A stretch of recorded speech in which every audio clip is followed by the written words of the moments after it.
Je vais maintenant passer la parole à Éric Potier, donc, qui est notre trésorier, mais qui est aussi membre de la section juridique. Et compte tenu de l'absence de Jean-Jacques Barbieri dont j'ai parlé, c'est donc lui qui va nous relater les travaux de la section juridique.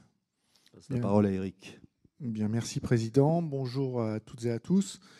Je vais d'abord commencer cette allocution pour renouveler les excuses au président de cette commission qui est Jean-Jacques Barbieri et qui est en audience ce jour. Alors, on va vous rappeler des choses qu'on vous rappelle quasiment tous les ans. Tout d'abord, les missions de la section juridique. Donc, je vais lire de façon assez exhaustive ces deux points parce que c'est important. Les missions, c'est donner un avis sur l'agrément, le retrait d'agrément et les extensions de zones et ou d'objets des sociétés coopératives agricoles et leurs unions, ainsi que sur les bénéficiaires des dévolutions en cas de liquidation d'une coopérative. Donc, c'est des sujets qui reviennent très régulièrement puisque c'est la vie courante d'une entreprise et c'est des sujets qui reviennent à chaque section juridique. Ensuite, c'est proposer des adaptations législatives et réglementaires nécessaires et émettre un avis sur les projets de texte qui lui sont soumis et en donner une interprétation le cas échéant. Et autant vous dire que sur ce dernier point, depuis 2 ans, l'activité a été aussi soutenue. Les activités de la section juridique, donc les procédures d'agrément, alors l'examen des dossiers de délivrance et de retrait d'agrément des sociétés coopératives agricoles et de leurs unions, c'est le premier point. La mise à jour du site du HCCA et la diffusion des avis. Et enfin, le guide des procédures doit être actualisé en fonction de la doctrine établie par le comité directeur.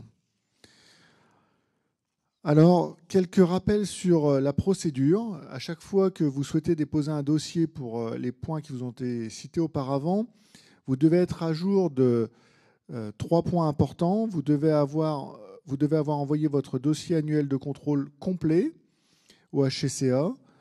Vous devez avoir réglé votre cotisation au HCCA et vous devez être à jour de la révision.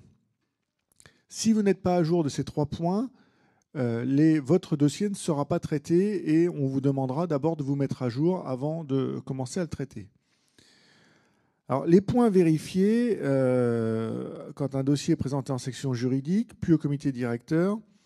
Alors, on vérifie que les statuts sont bien mis à jour et que le règlement intérieur est également à jour. Tout comme désormais les nouveaux documents liés à la loi Egalim. Et je vais vous les rappeler.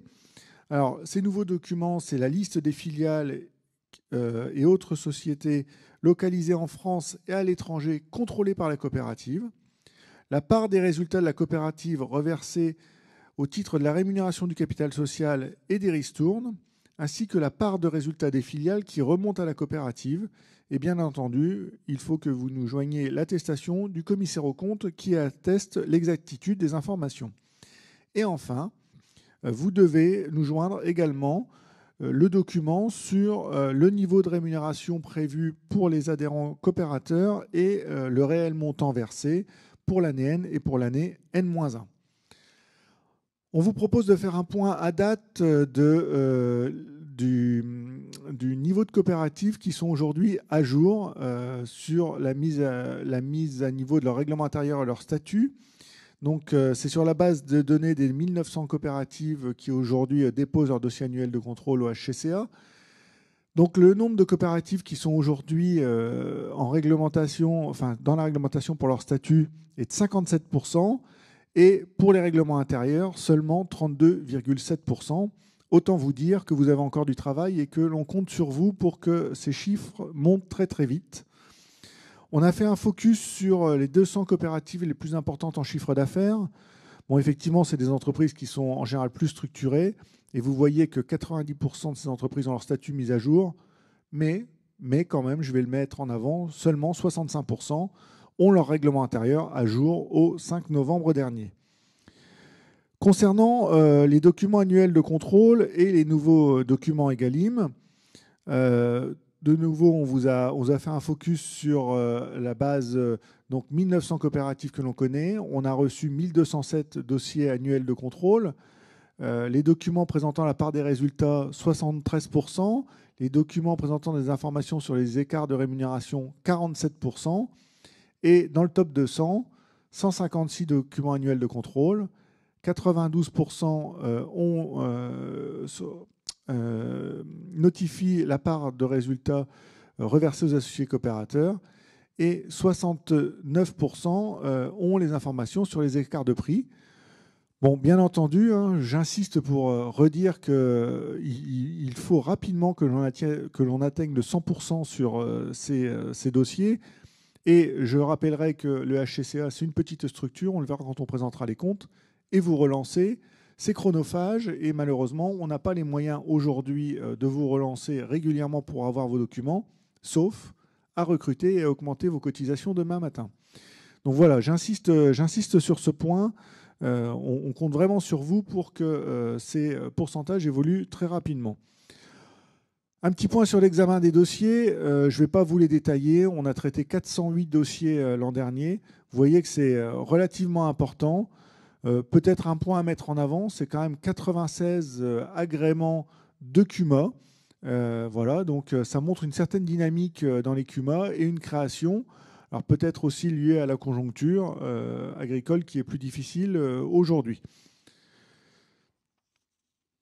Les autres points importants qui ont concerné la commission juridique, c'est le guide des procédures du Haut Conseil de la coopération agricole.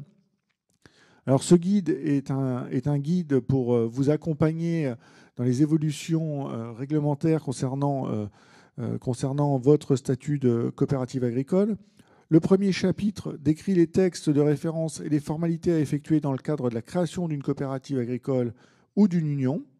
Le deuxième chapitre décrit les textes de référence et autres formalités à effectuer au cours de la vie sociale de la coopérative. Et le troisième chapitre explique la révision. Je ne vais pas y passer beaucoup de temps, simplement vous dire que ce guide des procédures est mis à jour tous les ans en fin d'année par la commission juridique et par le comité directeur du HCCA. Et donc, pensez à le consulter régulièrement. Mais voilà, on ne va pas en dire plus. On va essayer de rattraper un petit peu de temps et donc on vous laissera le consulter. La mise à jour des procédures 2021, on va quand même faire un focus sur 2 points. Le premier point, sur le fait que le HCCA émet des commentaires sur les textes qui sortent. Et donc, voilà, ça permet d'encadrer vos évolutions, notamment de statut. Et un deuxième point sur une pratique que l'on peut voir se développer, c'est des sociétés coopératives agricoles qui changent de statut, notamment pour se transformer en SCIC ou en SICA. On vous rappelle simplement que vous n'êtes pas exonéré des règles des coopératives agricoles, notamment en termes de révision et notamment en termes d'impartageabilité des réserves. Et puis, un dernier point d'attention que l'on souhaitait mettre en avant, on voit apparaître des création de coopératives ou de CUMA avec une ou deux personnes physiques, mais qui, à travers des montages sociétaires et donc la gérance de plusieurs structures morales, peuvent arriver avec une ou deux personnes physiques à mettre en place une structure coopérative ou CUMA ou coopérative agricole.